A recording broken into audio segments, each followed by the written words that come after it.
নৈশভোজের টেবিলে পাশাপাশি ডক্টর ইউনূস ও মোদি। ভারতের সেই হকার সাংবাদিকের একবার দেখা উচিত এই ছবিটা। এই খবরটা তিনি দেখছেন কিনা তার টিভিতে, রিপাবলিক বাংলায়, সম্ভবত তার টিভি চ্যানেলের নাম রিপাবলিক বাংলা, সেই রিপাবলিক বাংলায় এই খবরটা তিনি কিভাবে প্রচার করবেন। তিনি এমনভাবে বলতেন যে বাংলাদেশকে তুচ্ছ, একদম তুচ্ছ মনে করে খবর প্রচার করতেন। তার যে হাব ঝাপ দৌড়, গলার কণ্ঠস্বর এবং বলার ভাবভঙ্গি, তিনি ডক্টর ইউনূসকে নাম ধরেই একদম যা ইচ্ছা তাই বলতেন। এখন তার এই খবরটা দেখা উচিত এবং তার চ্যানেলে আবার খবর প্রচার করা উচিত। তো এখানে কিন্তু সেই রিপাবলিক বাংলার হকার সাংবাদিকের তার ভাষ্যেই বলা যায় যে একজন বাঘ, একজন বকরি, বা বাঘে বকরি এক ঘাটে পানি খাচ্ছে। কে বাঘ কে বকরি হতে পারে কমেন্টে জানাতে পারেন। কালবেলার খবর বিস্তারিত পর্ব। নৈশভোজের টেবিলে পাশাপাশি ডক্টর ইউনূস ও মোদি। বিমস্টেক সম্মেলনের আনুষ্ঠানিক নৈশভোজে যোগ দিয়েছেন প্রধান উপদেষ্টা ডক্টর মোহাম্মদ ইউনূস।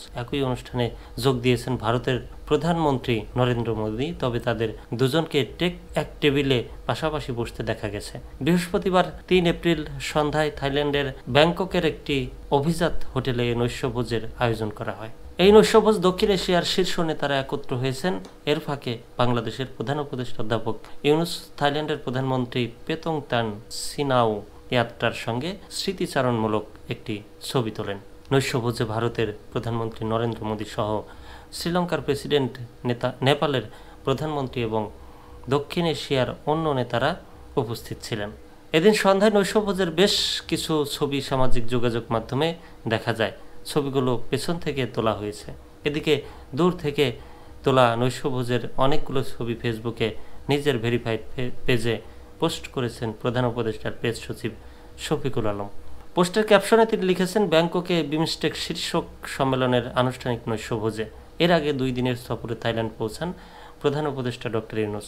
বিমস্টেক সম্মেলনে যোগ দিতে তিনি এখন ব্যাংককে অবস্থান করছেন। আগামীকাল শুক্রবার 4 এপ্রিল বিমস্টেকের চেয়ারম্যানের দায়িত্ব পাচ্ছে বাংলাদেশ। প্রধান উপদেষ্টা মোহাম্মদ ইউনূসের কাছে দায়িত্ব হস্তান্তর করবেন থাইল্যান্ডের প্রধানমন্ত্রী পেতংতান সিনাওয়াত্রা। এছাড়া গতকাল সম্মেলনের সাইডলাইনে ভারতের প্রধানমন্ত্রী নরেন্দ্র মোদীর সঙ্গে বৈঠকের কথা জানিয়েছে প্রধান উপদেষ্টার প্রেস উইং। তবে এখন পর্যন্ত আনুষ্ঠানিকভাবে কেউ জানায়নি।